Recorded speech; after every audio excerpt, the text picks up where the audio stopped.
My name is Saumya सरकार और आप देख रहे हैं वेल्थ रिडिफाइंड ब्लॉग। आज हम बात करने वाले हैं एक कंप्लीट डिफरेंट टॉपिक के ऊपर। The topic is crypto currency.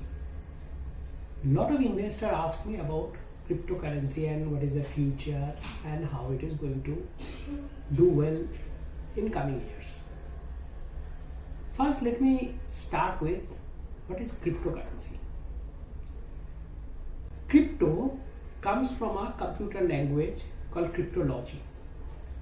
जब आपने कोई क्रेडिट कार्ड के थ्रू पेमेंट करते हैं और you send a email to someone और आपने कोई ट्रांजैक्शन करते हैं बैंक पे, वो एक कोड के अंदर होता है।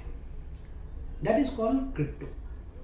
सो क्रिप्टोलॉजी को यूज करके जो करेंसी बनाया जाता है that is called cryptocurrency. So it is done by a technology called blockchain technology.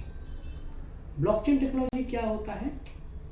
Blockchain technology होता है there are lot of computers are attached itself for a different purpose.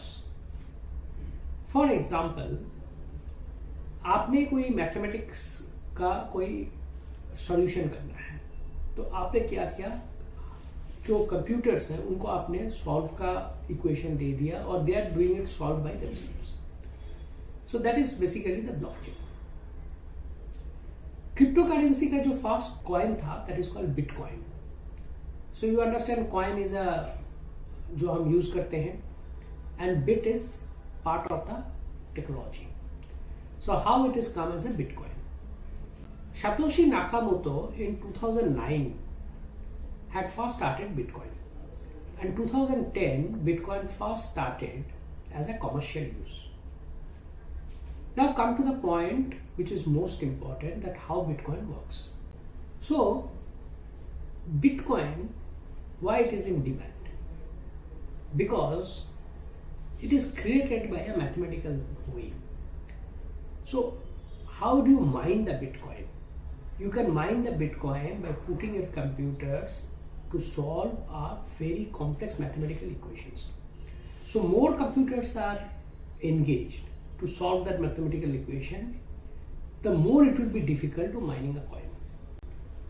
So mining a coin is not an easy thing for a common people. There is a lot of energies are required as well as lot of monies are required. So that is the reason that Bitcoin always in demand, because difficulty will increase over the time as we go for more coins. So as a common man, if you want to get into this kind of coins, you have to only depend upon the demand and supply of the coins. So that means if there is a demand increases, your price will go up if you invest, and if the demand comes down, the prices will come down. Now we have to understand what is the advantages of this and why it has been popular. The best part of it is that it reduces the cost of money. For example, if you're sending money to India to US or US to India, you have to incur some kind of charges. But through digital currency, the charges become almost negligible, and there will be hardly any loss in front of the clients. This is a digitalized way to sending money from one person to another person. That is one of the reasons it has become popular.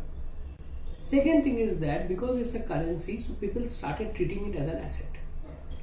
So obviously because of an asset, there is a updates, and there is the increase of demand, there is a increase of supply and all those things.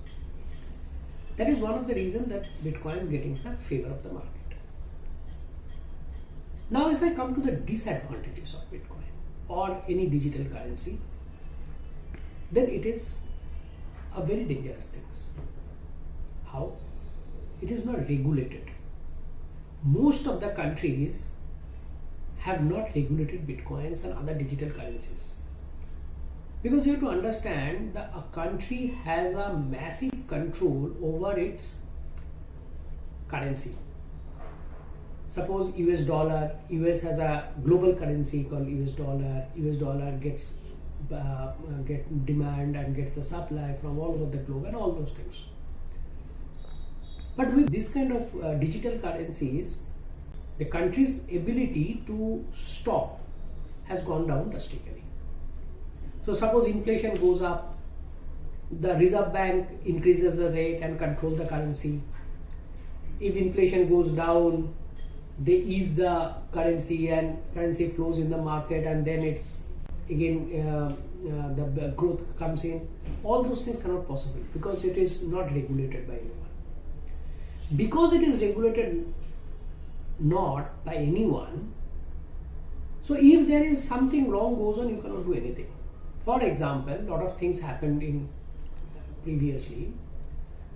That is, the exchange got closed, somebody forgot the password and it's locked and it could not be reopened again, and all those kind of things happened. Sometimes the exchanges came, they took the money from the people and they just disappeared and all those things, and you cannot go and complain to anyone. That is one of the reasons that cryptocurrencies, till they are regulated, it can be dangerous to invest. Unless and until you have the mindset that I can lose everything. And also another disadvantage is that they are very, very volatile. You can see it is going up by 30% one day, coming down by 50% one day. One news, one tweet of Elon Musk move it to 50%, one tweet of Elon Musk that they will not accept Bitcoin anymore will go down by 50%. Another thing is that they are not recognized by any country except one or two countries. But let me tell you that what we think about the future.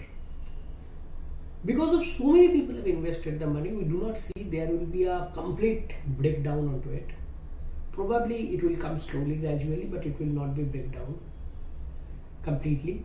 And it comes with a technology. So government might find a middle path, that they might come with a regulation, they might come with a taxation, they might start regulating it properly. And we can hope that by winter session of this parliament, we might have a regulations which may come on the Bitcoin cryptocurrencies. So these are the things which you need to be aware before you are doing the cryptocurrencies. If you see the ads of cryptocurrencies, they clearly says that they are not regulated and it can go ups and downs drastically. So when you are investing into the cryptocurrencies, you must be very, very careful. If you are not very careful, if you are going just like other people are doing, you might lose the money. Because every assets have an underlying thing.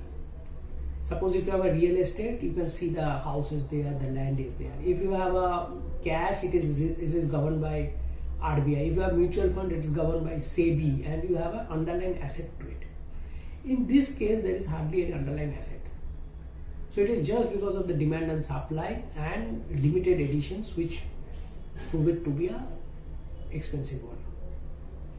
So my take is that till the time there is no regulation comes in, you should be very aware about your cryptocurrencies.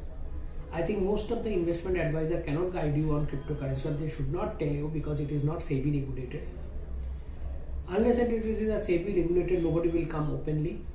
But still, if you have any queries, you may ask your investment advisor, you can ask your financial advisor more about it and ask them that how you should go it, what kind of precautions you should take, and they might guide you on those things. If you like the video, you may subscribe the channel, you may like on the comment, and you can share it among your peers. We'll come up with this kind of videos on a regular basis. Thank you for watching it. Namaskar.